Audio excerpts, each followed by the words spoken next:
আমরা বিবাহিত মেয়েরা বিয়ের পর মনে হয় নিজেদের অস্তিত্বটুকুই হারিয়ে ফেলেছি। আমাদের নিজেদের বলে আর কিছুই নেই। আমি কাজল, ব্লগ বাই কাজলের নতুন একটি ব্লগে বড়দের প্রণাম জানাই আর ছোটদের স্নেহভরা ভালোবাসা। এই ঠান্ডায় আশা করি আপনারা সবাই খুব ভালো আছেন। আমিও ভালোই আছি। ভালো না থাকলেও আমি মানসিক দিক থেকে চেষ্টা করি ভালো থাকার জন্য। জানেন তো, আমাদের মেয়েদের জীবনে না বিয়ে হয়ে গেলে মনে হয় আর নিজের বলে কিছুই নেই। আমার নিজস্বতা বলে নিজেকে দেওয়ার মতো সময় কোনো কিছুই থাকে না। দেখবেন অনেক মেয়েকেই তার মা বলে, আরে বিয়ের পর এটা করিস ওটা করিস, কিন্তু আদেও কি হয়? মারাও জানে যে বিয়ের পরে তারা কি ত্যাগ করছে তাদের মেয়েদের জীবনেও হবে, কিন্তু তবুও ওই যে চিরাচরিত প্রথা সেই অনুযায়ী বলতেই থাকে। সকাল থেকে উঠে রান্নাঘরে রান্না করা থেকে শুরু করে সংসারের সমস্ত কাজকর্ম আপনি নীরবে করে যান। কেউ আপনাকে বলার নেই যে তুমি খেয়েছো কি না, কিংবা তুমি ভালো আছো কি না দিনের শেষে কেউ জিজ্ঞাসা করবে না। সকাল থেকে উঠে রান্না বান্না করো, যদি একটু নুন কম হয় তাহলেও দেখবেন বলবে, আরে তরকারিতে নুন দিতে ভুলে গেছো, কোথায় থাকো? আসলে আমরা কোথাও থাকি না, মানুষ মাত্রাই ভুল হয়। কিন্তু না, তুমি যে ঘরে গৃহবধূ, তোমার তো ভুল হতে নেই। সকালে উঠেই বর মশাই চিৎকার করতে থাকে, আমার জামা কাপড় দিয়েছো, অফিসে লেট হয়ে যাবে। মেয়ে চিৎকার করতে থাকে, মা আমার ড্রেস ঠিকঠাক দিয়েছো, আমার চুলটা বেঁধে দাও, আমার টিফিন বক্স রেডি হয়েছে, আমাকে খাবারটা খাইয়ে দাও। এই ছটপট করতে করতে সকাল 7টায় ওরা অফিস বেরিয়ে যায়। কেউ একবারও জিজ্ঞাসা করে না তুমি খেয়েছো কি না, তুমি কি জল খেয়েছো, তুমি কি চা খেয়েছো না। এমনকি জানেন, এমন মেয়েদের জীবন আমাদের যে ওয়াশরুম পেলেও আমাদের যাওয়ার টাইম নেই। স্বয়ং মনে হয় ঈশ্বর ডাকলেও তখন আমাদের সময় হয় না।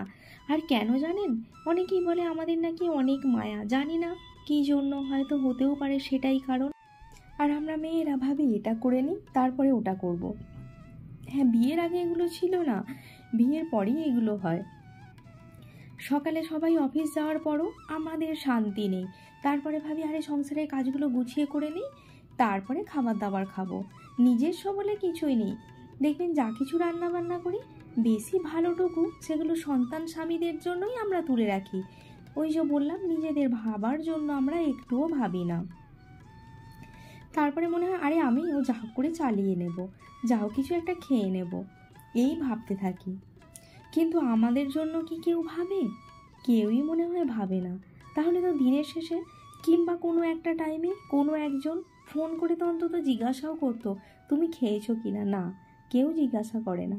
কিন্তু আমরা জিজ্ঞাসা করতে ভুলি না তুমি খেয়েছো কিনা, তুমি ভালো আছো কিনা। তোমার জিনিসগুলোও আমরা টাইমে টাইমে দিতে ভুলি না। সমস্ত জিনিস হাতের কাছে টাইমে টাইমে দিই। পরিবারের কেউ অসুস্থ হলে আমরা এত ভাবনা চিন্তা করি যে রাত জেগেও কাটিয়ে দিই, আবার সারাদিনের কাজকর্মও করে ফেলি। কিন্তু তুমি যখন অসুস্থ হয়ে পড়ো, কেউ তোমার জন্য বিনিদ্র রজনী যাপন করে না। তখন বলতে থাকে আরে বিরক্ত করো না, তোমার যদি শরীর খারাপ হয় তুমি অন্য রুমে গিয়ে ঘুমো। এটাই মনে হয় মেয়েদের জীবন। কিন্তু তাও আমাদের রাগ নেই, তাপ নেই, সমস্ত মান সম্মান অপমান বিসর্জন দিয়ে সব কিছু ত্যাগ করে সেই করতেই থাকি। তুমি যদি অসুস্থ হও, তোমার পাশে এক গ্লাস জল ধরার মতো কেউ নেই। কিন্তু তোমার বাড়ির যখন কেউ অসুস্থ হয়, তখন তুমি তাদের ভালো মন্দ বুঝে শুনে রান্না বান্না করে খাইয়ে তাদেরকে সারাটা দিন দিতেও ভুল করো না। জানেন, আমরা মেয়েরা এক অদ্ভুত প্রাণী। এই সংসার করে নিজের জীবনটা পুরোই সংসার করতে গিয়েই ত্যাগ করে দিই। বুঝি না এই ত্যাগের বিনিময়ে আমরা দিনের শেষে কী পাই। দিনের শেষে কেউ বলে না তুমি ভালো করে কিছু করেছো। ভালো রান্না বান্না করলেও কেউ কোনো দিন বলে না যে তুমি ভালো রান্না বান্না করো। বলে আরে ও তো দোকানেও ভালো খাবার পাওয়া যায়। কিন্তু দিনের শেষে সেই নারী তোমার হাত ধরে, যাকে তুমি গুরুত্ব দাও না। আর আমরা নারীরা, আমাদের জন্য একটুও টাইম নেই। ভাবি কি করে খুব সহজে স্নান ছেড়ে বেরিয়ে আসা যায়, খুব সহজে তাড়াতাড়ি হাঁসের মতো গিলে গিলে খাওয়া যায়, খুব তাড়াতাড়ি কি করে পায়ে হেঁটে কোথাও যাওয়া যায়, কোথায় সস্তায় জিনিসপত্র পাওয়া যায়, কিভাবে নিজে না খেয়ে বাঁচিয়ে রেখে স্বামী সন্তানের হাতে তুলে দিতে পারি। এই সমস্ত ভাবতে ভাবতেই আমাদের দিন কেটে যায়। কিন্তু কখনো ভাবি না আমরা যার জন্য ভাবছি তারা কি একটু আমাদের জন্য ভাবে? মনে হয় না। দিনের শেষে তুমি নারী সেই একা। আর হ্যাঁ, বড়রা আমার ভিডিওগুলো যদি ভালো লেগে থাকে জানি না আপনাদের জীবনেও কি কাহানি রয়েছে, যদি শোনাতে চান অবশ্যই শোনাবেন। আর যদি ভালো লেগে থাকে একটা লাইক দিতে ভুলবেন না, আর কমেন্ট করে জানাবেন আমার ভিডিওগুলো কেমন হচ্ছে। আর আপনারা আশীর্বাদ করবেন আমি যেন এগিয়ে যেতে পারি, এটুকুই কাম্য, আর কিছুই কাম্য নেই আপনাদের কাছে আমার। আর সাথে থাকবেন, সবাই ভালো থাকবেন। দেখা হবে আগামীকাল অন্য একটি ব্লগ নিয়ে। Bye bye.